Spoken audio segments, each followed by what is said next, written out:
Hello, everybody. Good to have you all here.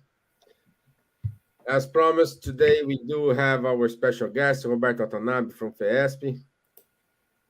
So thank you for your time, your availability, Roberto. Thank you. And today the topic is Emancipation of the Soul. Is a ongoing study from the Spirit's book Roberto's giving to us every month.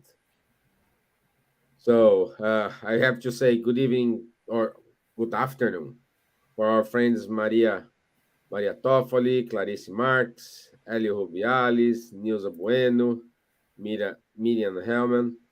So good to have you all here and joining this presentation here. Before we kick off, I'd like to invite everyone to join us to the initial prayer. And I'd like to ask to the good spirits to stay with Roberto during the presentation, guide him, may this presentation reach out to all those brothers and sisters who are in need, those who are lost, suffering from anxiety, thinking about suicide. May this consolation reach them and somehow comfort them. Amen. Good. So just remember, everyone, this is a joint effort from Irish Spiritist Federation and State of São Paulo Spiritist Federation. It's a wonderful work we are doing for about, I don't know, 4 or 5 years already. 3 years already. 3 years, yeah. So this is amazing. And this is our efforts to make Spiritism available in English to all the countries who does speak English. Okay, so no more introduction for me, and I will leave it to Roberto. And also, let me put it up the presentation here. Okay, yeah, this I think is better. Okay, can you move for the slides, Roberto? Yes. Great. Okay. So, any problem? I'll be here on the background. Okay. Thank you, Stefan. Thank Hello, you. everybody. Glad to be here with you all again, and just continuing this study of the Spiritist book. And today we are going to see the second part of the book, chapter 9, which is the Emancipation of the Soul, and the last chapter of the second part, which talks about the three kingdoms. And just to start to talk about the emancipation of the soul, it's important for us to understand that we as soul or spirits are the same. What Kardec says is that we as a spirit, while we are incarnated, we say that we are souls, and when after we are when we are discarnate, then we say that we are spirits. But they are at the end of the day they are the same, right? So, and we as soul or spirits, we are not always tightly connected to our body, and we know that. While we are in our body, we have limitations in our senses, right? What we see, what we remember of our lives or past lives, for example. We have a lot of limitations while we are in our body. But there are situations where, even when incarnate as we are, we can in some way free ourselves, at least partially, from our body. And then our senses widens, right? So are the situations that we are going to see today, which is the situation of sleep, for example, somnambulism, second sight. We are going to see all these situations. Let's start by talking about sleep. Right? So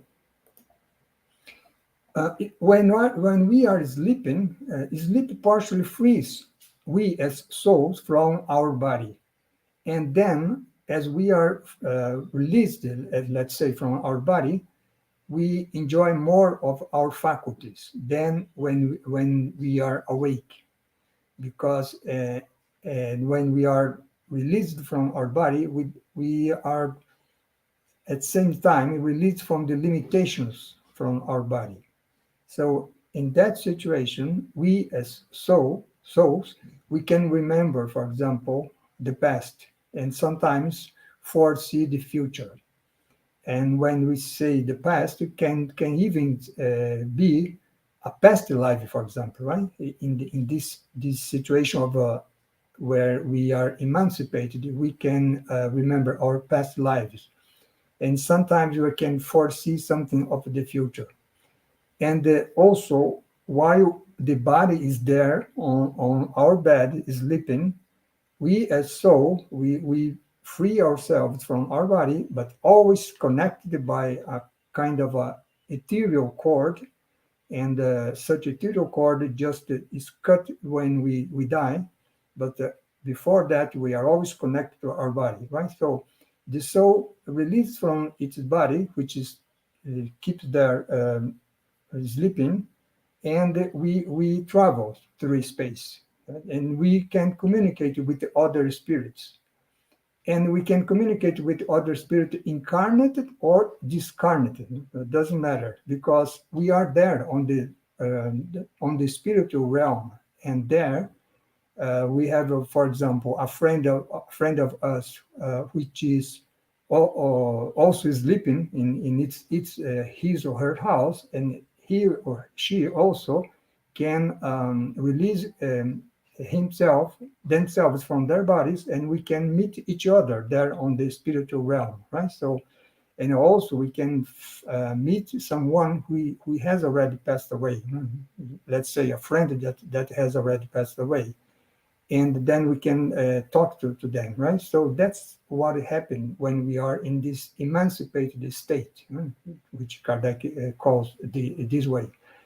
And also, what is interesting is that while our body is sleeping there during that 8 hours, let's say, of sleeping at night, we as so we can go and at other places, and at the spiritual realm, of course, and then we can work on projects there. Suppose, for example, that we are spiritists, yeah, right? So my friend is also an spiritist.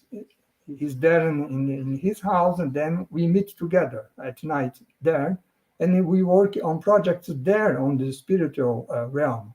And it is interesting that the spiritists say to Kardec that there are some situations where after we die, we can find such projects finalized, right? So we work. It is interesting because we don't just work here, right, while we are incarnate, but also we can work there in the spiritual realm. So that's the it's practically another life that we have, right? So that's why we have a spiritist philosopher, right, called Herculano Pires. He used to say that we are interexistential beings, because actually we live two lives, right? While we are while we are awake, we live here on Earth, but when we sleep during the night, we live the other life, right, on the spiritual realm.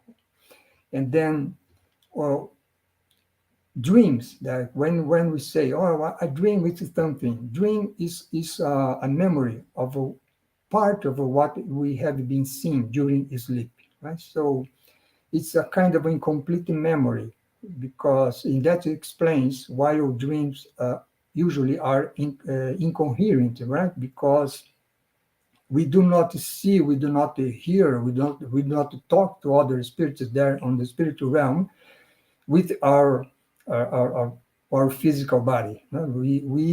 We have our relationship on the spiritual realm with our perispirit, the intermediary body, no? Which connects the soul to the body, right? So that's why we don't have a clear memory of what has happened there during the night, and also such memory are mixed with what happens during the day.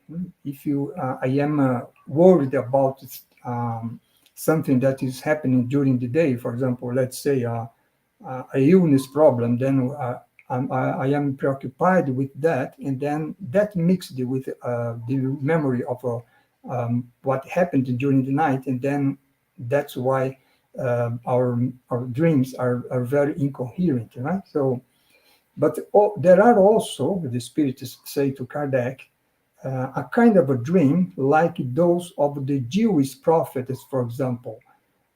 These kind of dreams are what we call real dreams, right? So suppose, for example, that I find a friend there on the spiritual realm.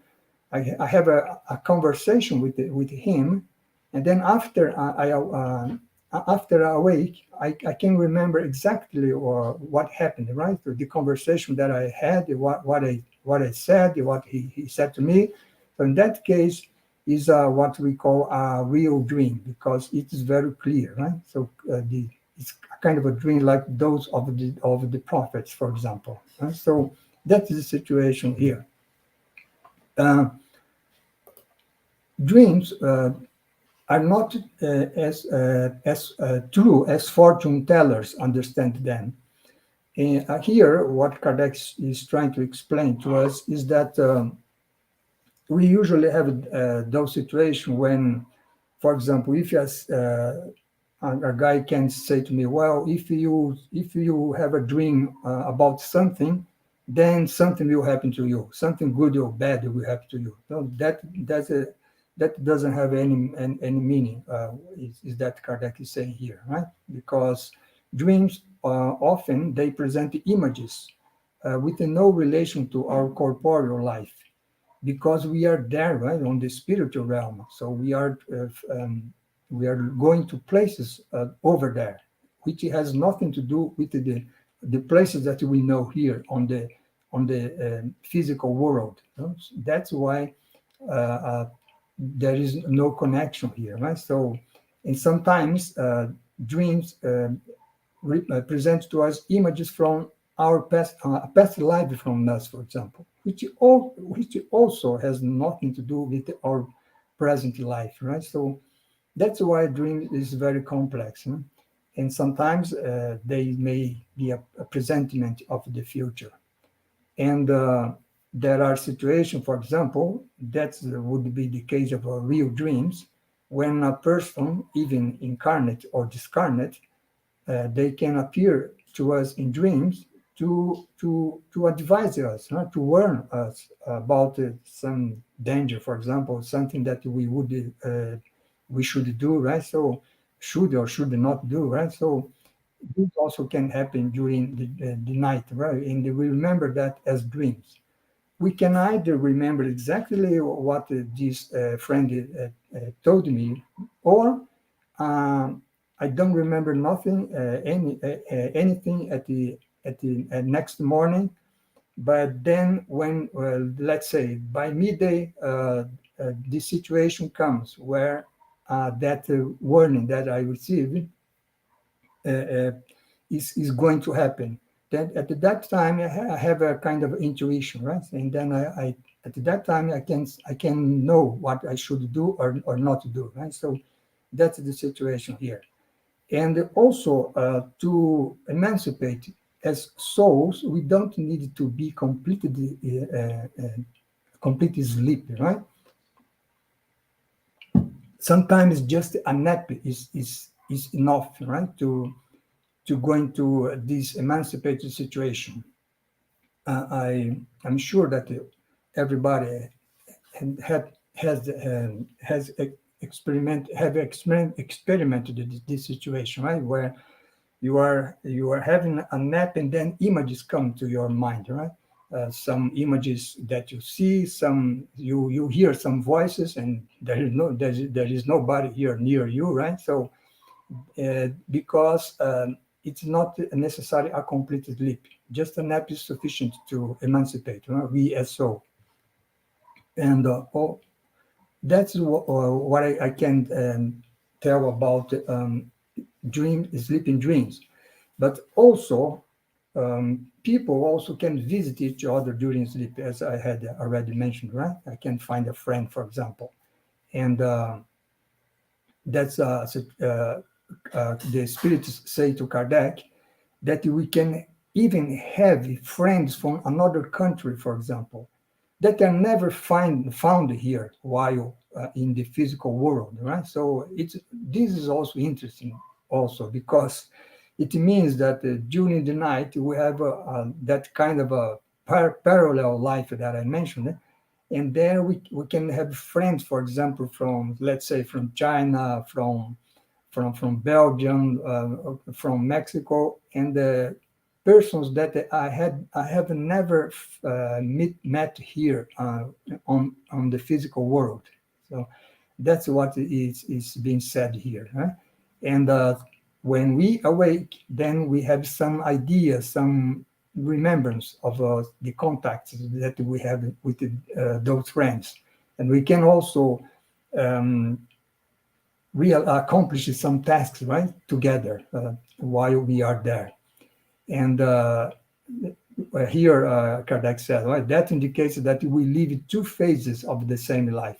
It's like those that Brazilian philosopher said, right, Colano Pires, we are inter-existential beings. We have two lives, on the physical world during the day and on the spiritual world during the night, right? And so we can also um, have a transmission of thought during a sleep also. So we communicate with one another, and that means that sometimes we see that scientists, for two scientists or three scientists, can discover something at the same time. Why why why is it, what is the explanation for that, right? It's because they can have a conversation on the spiritual realm about that idea that they are working with, right? So then, without suspecting, Kardec says, everyone has contributed toward the discovery, right? So that's something interesting here also, no? That happens on the spiritual dimension. So it means that we can work. If I am a scientist, I can work with my colleagues here on this physical world during the day while I am awake, but also during the night I can find them again, or find scientists from another countries that I never met here on the physical world, and discussing those ideas, right? So that is very interesting, right? So we have a much broader view of what our life is, right? So, and also Kardec says that the two awake persons can sometimes have the same thought, right? This has happened sometimes. I believe everybody has experienced that, right? Also, right? When, for example, I am here thinking about something, and then my colleague says what I'm thinking. Right? I didn't say nothing. Then I didn't say anything. Then he or she say what I'm thinking. So it's a kind of a telepathy, right? So we are, of course, there is an affinity between us. That's why Kardec says they are two attuned spirits who read each other's thought, right, without the need for verbal language, for example, because in this case, I didn't talk anything, right? So he or she, my friend, just in some way reading my thinking, my thought, and then he or she express, right? So that's Kardec says that in this case we speak the language of the spirits, because the spirit does not talk about their mouth, right? They talk, they communicate through thought only, right? So that's something very interesting also that happened to us. We have another special situations of where the soul emancipates, which is lethargy, catalepsy, and lethargy is a kind of apparent death, right? So they involve a temporary loss of sensitivity and motion. For example, in lethargy, the person is there. There are almost a total, not total, right, but almost a total suspension of the vital forces, and then the body is like a dead body, right? So the person having the person doesn't have any vital signs, right? So it seems that it is dead, but it is not, right? So that is a famous case of Lazarus, right, on the gospel, where Jesus bring Lazarus back to life, right?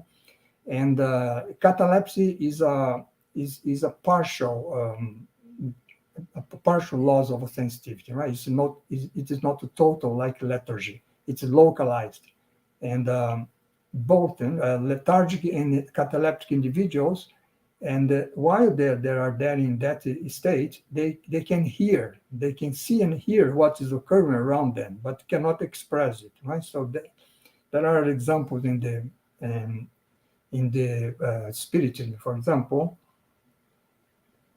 where a person is there, for example, going through an surgery, right? It was it is on the surgery table, going through a surgery. People, the person can hear, can see what the doctors and nurses are saying, but they cannot express because they are in that lethargic situation, right? So that's what is being said here. Um, Lethargy is always natural, right? So it's happening naturally. Catalepsy uh, can be spontaneous or natural, but also can be artificially induced and undone by magnetic action. Here you can think about hypnotism, right? When the person put the patient on that cataleptical situation, right? So that's exactly what happened, right? So and this magnetic action can also bring back to life a lethargic individual. That's what Jesus did with Lazarus, right? So Jesus projected a flow of a vital fluid to Lazarus' body, and then he brought him back to life, right? So that's what happened there. And let's say another situation here of emancipation of the soul. Somnambulism. Somnambulism, we have natural somnambulism and magnetic somnambulism. Magnetic somnambulism is the same of catalepsy that can be induced by magnetic action, right? So, but the natural somnambulism is something that occurs naturally. For example, a person is going to sleep, and then at night, this person um, rise from his bed and do, let's say, go to his desk, write a letter, then go back to to his bed and continue dreaming, continue sleeping, right? In that situation, he is not conscious of the soul is not conscious no, the person is not conscious of what he's doing. Right, when he awake at the next morning, he doesn't remember what he did during the night, and then he go there to the desk, and then he see there that he wrote a letter. Right, so he will not understand how that. A written letter appeared there on the table, right, on the desk. So this is natural somnambulism. is a state of the soul in which its independence is more complete than in dreams, because in this case the spirit is in total possession of its body, right? So although the physical organs no longer receive external impressions. For example, if a somnambulist rose from his bed and start walking, and you are, let's say, you are awakened at the period of the night, and then you talk to the person, the person does not hear what you're saying, right? Because he is in this special situation of his soul is emancipated, right? And when this, how did he went out from his bed, right? He utilized his physical body in the same way as we use an instrument, right?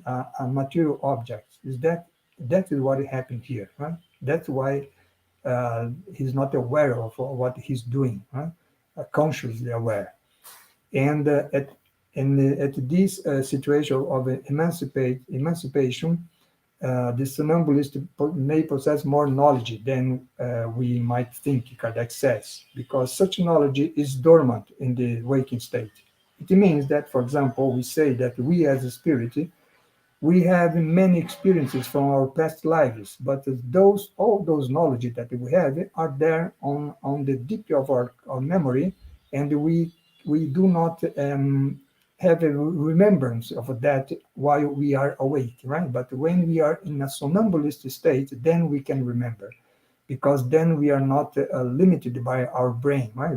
We are out of our body, and then we can remember. That's what is being said here. Um, Magnetic somnambulism is artificially induced, right? It's like the case of a hypnotism that I mentioned before, right? And also, what Kardec says is that matter is not an obstacle to the somnambulistic spirits, because when we are in this emancipated state, we don't see, for example, with our physical eyes. We see with our perispiritual, right? So, and then for the perispiritual, there is no physical obstacle, right? So that's why a somnambulist can see through opaque objects, right? I can see, for example, if I am in a room, I can see through the wall to what the other rooms has, right? So that's what is being said here. And also, I can pass through the wall uh, because we are passing with my perispirit, not with my physical body, right? My physical body is there, right? Lying on the bed and sleeping, right? So that's what is being said here, right? Because everything happened with our perispirit, and with our perispirit is how we travel, right? So through space while we are sleeping. So that's what happened here. Somnambulists also may receive communication from other spirits because we are there on the spiritual realm, and then I can, as I said in the beginning, right? I can talk to either to an incarnate person or a discarnate person. Doesn't matter, because we and the discarnate person, we are communicating with our perispirit, right? So, and then we have a special situation of some mediums where those mediums in the somnambulistic state, they emancipate from their body, and in that state, they let's say that a ill person comes, right? He can sit inside the body of that person, and he can say, well, I mean, see here that your heart is not that good, right? So you have a problem in your heart. So because he are looking not with his physical eyes, with his perispirit, right? But he's not a doctor, right? So he can see the problem of the heart of that patient, but he doesn't know what the remedy would be, right? So in that case, we can he would have at his side incarnate or discarnate doctor who tell him what remedy should be prescribed to that ill person, right? So that's the situation here. Very interesting, but it's not that common, but it happens, right? This is a kind of a mediumship. Now, another type of emancipation is ecstasy, right? Ecstasy is a more refined type of somnambulism, Kardec says, because the soul of the ecstatic is more independent. When we have such ecstasy, we go to higher realms, right? We go to higher worlds, more evolved worlds, and then we can see the people who live there. We can see the happiness of people who live there because are more evolved, much more evolved world than Earth, and we even have a desire to stay there, right, and not come back to our body. But that should not happen, right? Because we still are not evolved enough to live at that higher world. And one day in the future we will be, but not today. So we must come back to our life here, right, on Earth, and then we can. After we are awake, we can tell what we saw there, right, on those higher worlds, and but it's difficult to describe what we saw there because it's another world, right? That has nothing to do with our Earth. So that's why we tend to describe it, mixing with the knowledge that we have of our Earth, our physical world here. And you can see one example that we have, for example, is the Apocalypse, right? From John, the Saint John Evangelist, right? So Apocalypse is he received that knowledge of let's say the destiny of our world in this ecstatic situation, right? So uh, that's why the apocalypse language is very obscure, right? Because it's difficult for what was very difficult to John to describe what he really saw there, right? So that's the situation here. Uh, Now let's talk about second sight. Second sight is, for example, when we see some mediums that can see spirits, right? I'm here, for example, talking to you, and then I look to the door and I see a person there, right? But there is nobody there, no, at least no incarnated being there, right? So it is a spirit, and I can see uh, normally while I'm awake, right? So this is what is called second sight, but it's a kind of emancipation also because I don't see with my physical eyes that spirit, right? I see with my perispirit. So that's why second sight is the sight of the soul while the body is not asleep. So I am awake and I see spirits, right? So people who can see spirits are the medium seer mediums, we say, right? They have second sight, and there are special circumstances where even if a person is not a seer medium, he can have a second sight. For example, situation of illness, very serious illness, the approach of a danger, allergic crisis, or a great emotion can develop it, this second sight, right? So it happens rarely, but it happens. Second sight also explains, Kardec says, the astuteness of some person who judge things more with more precision than others, right? Or the person see a complex, very complex situation, then say, "Oh, I know how to resolve this," right? So this is a kind of second sight also, because as I said in the beginning, right, when we are emancipated from our body, we have more a widening perception of things, right? So that's what happens here. And in some cases, I can also have some foreknowledge, of future events. So that's happening also in the second sight situation. So I think that's are all the situations that we have of emancipation of the soul. Very interesting, right? So then now, our time is running. We are going to see the three kingdoms. We know that the nature we divided in three kingdoms.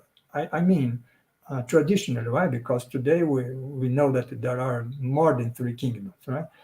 But traditionally, we say that we have the mineral kingdom, the vegetable or plants kingdom, and the animals kingdom, right?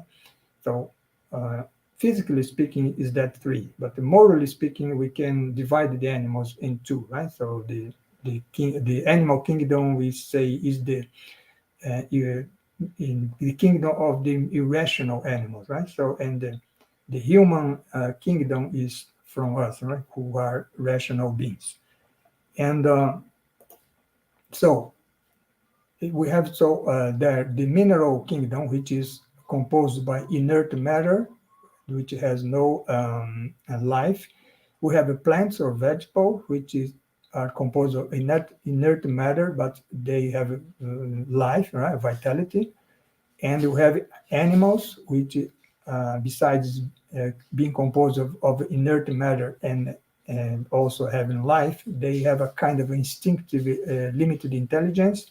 And we have us human beings, we have all of that, and besides that, we have an unlimited intelligence, right? So that's what Kardec studied here in this part of the Spirit's book. Mineral plants do not think, Kardec says, and they receive physical impression, but they do not perception, right? So plants cannot feel pain, for example, right? They have sensation, right, but not perception. Right? We have some kind of plants like the Dionaea, for example, which form a kind of intermediary class between plant and animal kingdom. Because Dionaea, for example, is a kind of a plant which catch flies, for example, right? And then it's a kind of a food for those plants, right? A fly, which is it's flying, then they catch, and then they they have as food their juices as food, right? So there's a kind of intermediary. And what the spirits say to Kardec is that on more highly evolved worlds, we also have plants, we also have animals, and they are, of course, they are more evolved than on Earth, but they are still our plants. Animals are still animals, and humans are still human, right? So there is no mixture there, right? As we don't have here. Uh, Animals. In the physical nature, we and the irrational animals are the same, right? So some animals are um, more well endowed than us, right? They lots of animals have more strength than we are. For example, they have a more their vision is more acute than us. Thinking about an eagle, for example, right? An eagle can see kilometers ahead, right? We cannot do that, right? So, but the difference is that um, they have a soul, and that it cannot comprehend themselves like we do, right? So, human beings, we as spirits, we have a destiny. Where Kardec says that we alone can comprehend things, right? We can comprehend ourselves because we have, for example, free will that the animals doesn't have, right? Don't have. And also, human beings are recognized by our ability to think about God. Animals cannot do that, right? So that's what's the situation here. There are, but in some cases we can think very low, right? When if we attach very much to our passions, to our instincts, then sometimes we act much worse than animals. Um, for example, the extreme violence that we see today in our world, right? So animals do not do that, right? Animals do what we say that is violence, but it's not, right. He committed violence only on the purpose of their survival, not by greedy, for example, right? For envy, for jealousy, as we do, right? So that's what the spirit is saying here, right. uh, Animals act through instinct and also through a limited intelligence, because the intelligence of the animals is just to provide their self-preservation, right? So you can think about the lion, for example, which is trying to catch its prey. Uh, it has a kind of intelligence, right? It involves the prey in order to catch it, right? So that's a kind of intelligence, but it's very limited. And they have a language also, but is limited to their needs, right? And it's not like us, right? We can construct a culture, we can construct the artwork, right, through our language, right? So our thinking. And animals also have a soul like we, that survives to their body. But there are a big difference between the soul of animals and soul of human beings. And the spirits say that the differences is the same as our soul with and God, right? It's the same difference. And also after that, the animals, they retain their individuality, but they do not retain their self-awareness, which is something that happens to us, right? When after we die, we are there on the spiritual realm, we are totally conscious of ourselves, right? Like we do in the situation of emancipation, right? We are going to sleep, our soul released from the body, we go to the spiritual realm, and we are totally conscious there. If I don't remember exactly what happens, it's because of the limitation of our body, like I explained, right? But we are always conscious, which does not happen with the animals. Uh, on higher worlds, animals are more advanced and act as humans' intelligent servants. In the Spiritist Review from Kardec in the 1858, we have some description of Jupiter, right? So the planet Jupiter, the planet, and the Jupiter is considered a more a higher world compared to Earth, right? So, and from those descriptions, we learn that the animals there on Jupiter, they act as human intelligence servants. It means that they do there what, for example, a manual laborer here in Earth is doing here.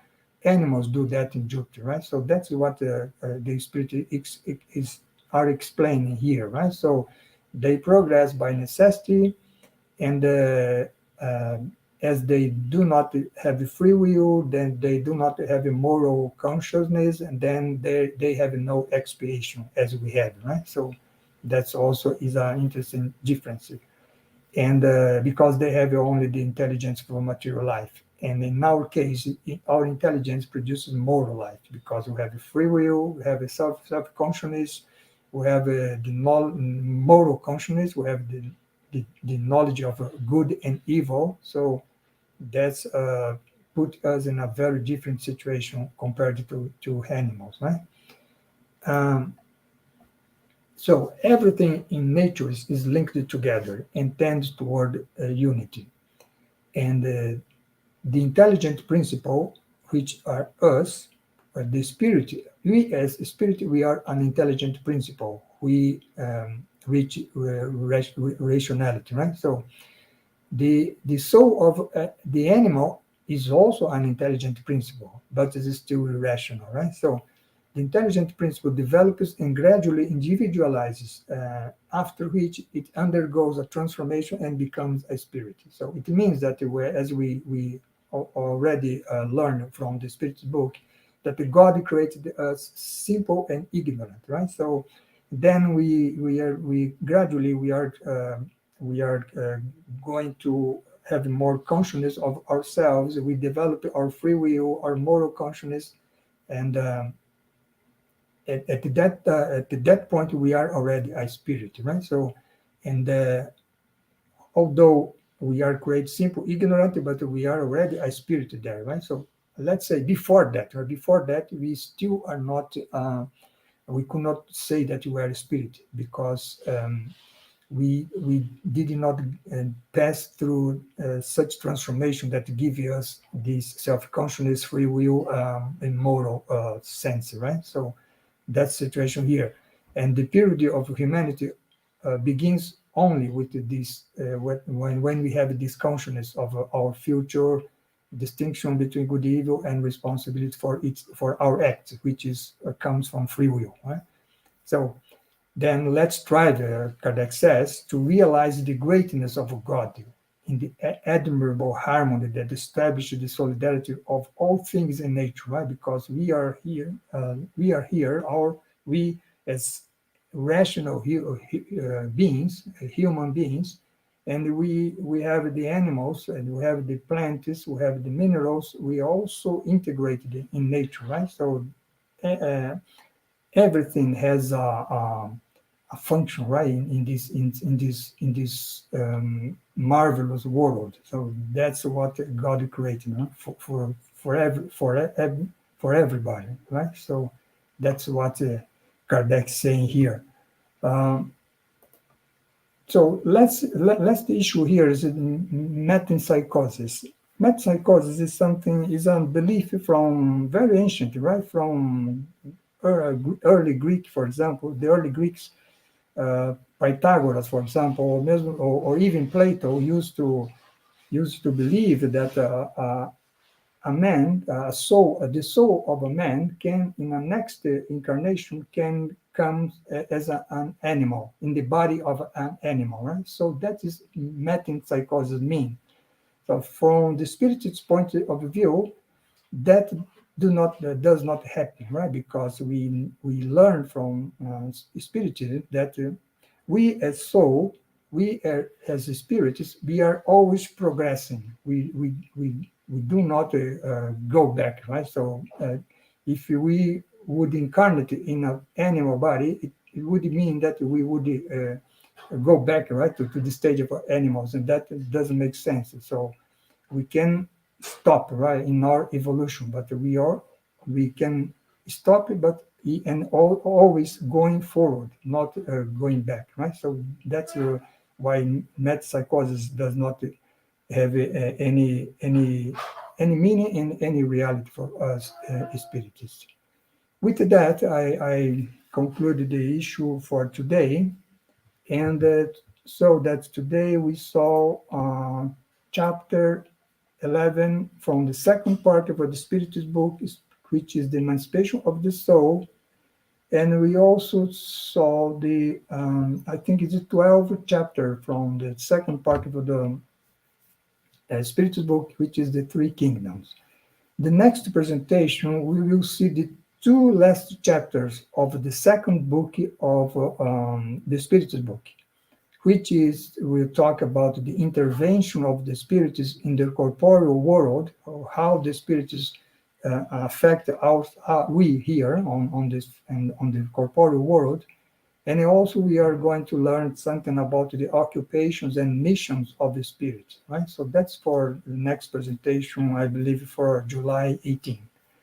Thank you for listening, and I'm open now for any comments or questions you may have.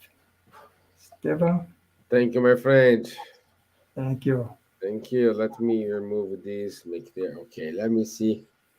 Uh, some answer some questions here. Cicera said there is an option for translation. No, Cicera.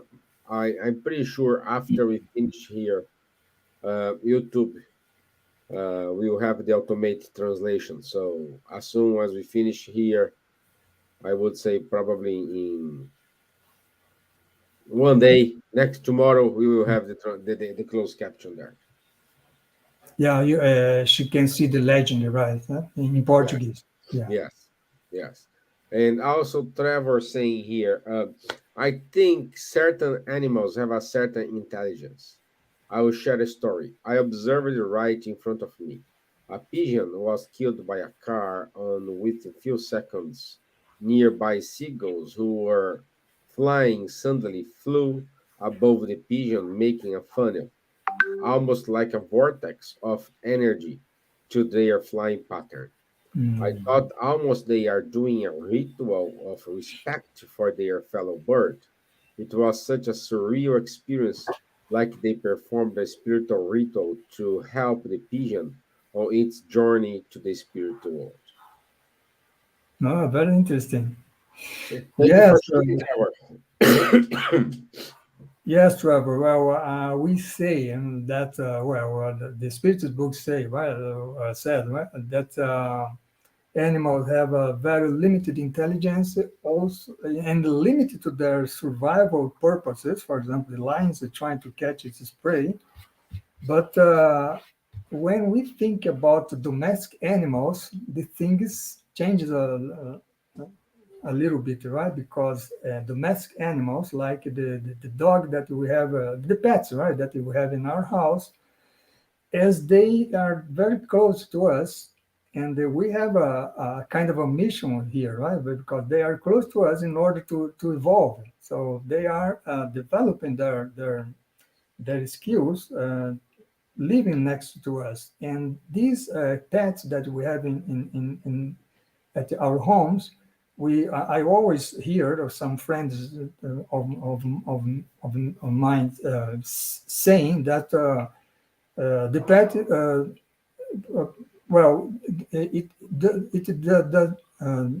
just not talking, huh, but understanding everything. So things is changing, right? Because when we say about domestic animals, the intelligence is not already limited only to survival, right? Because we see that those pets, they have feelings, for example, which is much close to our human feelings, right? So, and something similar you are describing here, although these are not kind of a domestic animal, right? They are not pets, but yes, they have some. They are evolving, right? So they have some interesting situation that they show us, like these that you saw.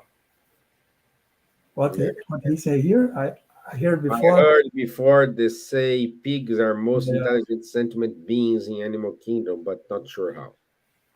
yeah. Some say pigs, others say elephants. That we don't know. Or we don't know for sure, right? But yes, there are animals which is much more intelligent than others, right? So that's something also that happens.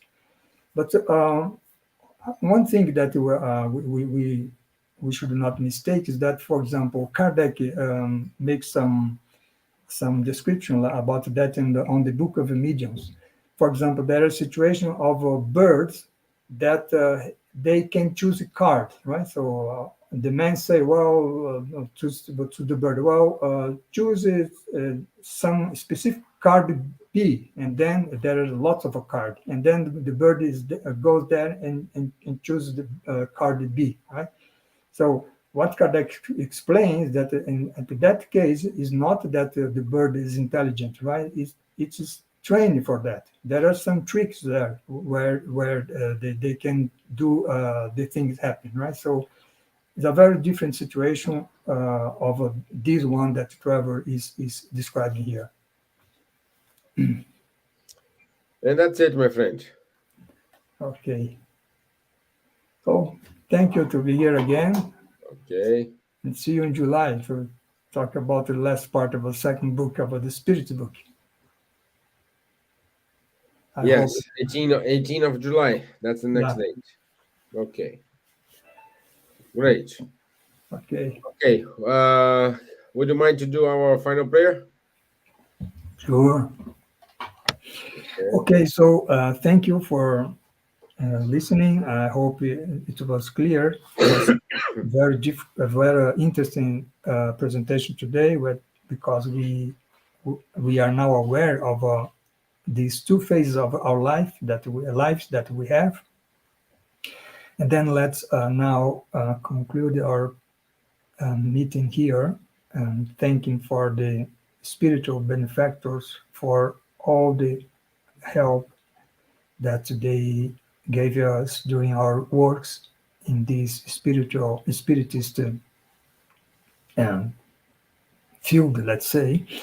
And then we also thank God for the joy of life, the joy of knowing uh, much more about we as human beings, about our destiny, about how high we can go if we we we try, right? So thank you to Jesus, and so be it.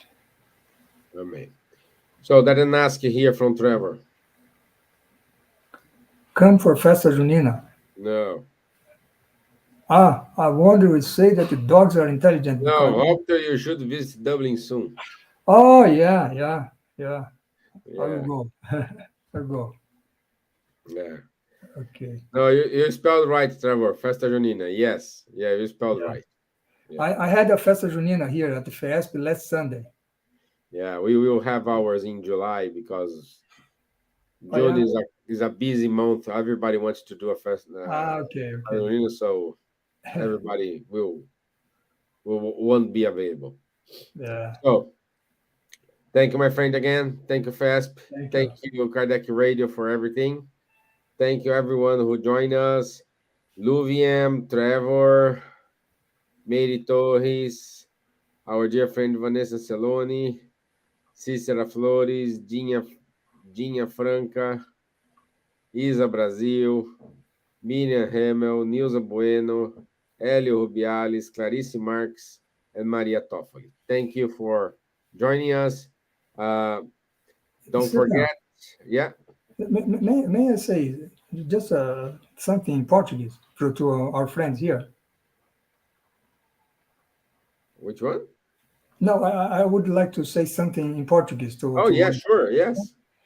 Ah, bom, os colegas aqui do Brasil que entraram hoje, né, que estão cumprimentando aqui, boa tarde e tal, eu queria explicar que essa transmissão é feita em inglês, mas depois vocês podem entrar no YouTube e ativar as legendas. Então, aí vocês vão ouvir, da mesma forma que a gente está falando aqui em inglês, mas vocês vão ver a legenda em português, tá? Então, é isso que eu queria explicar.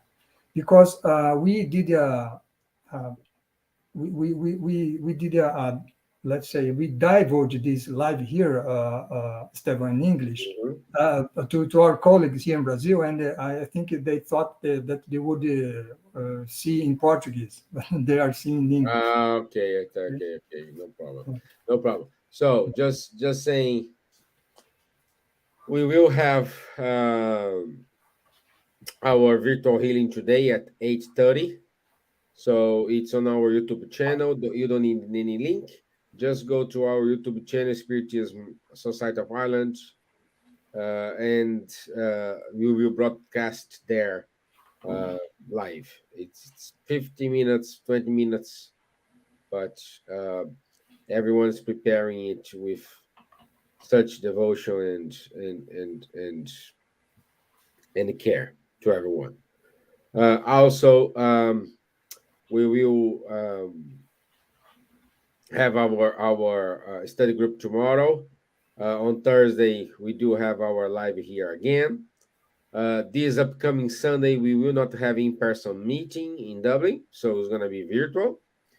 And our Festa Junina will be on the 19th of July. So stay tuned for more details, and we will expect everybody join us, those who are in Dublin, of course. And also, we do invite all everyone who are not here to come over to Dublin and pay us a visit. So thank you again. Thank you for your time. I'll see you on Thursday. Thank you. Bye bye. Bye bye. See you.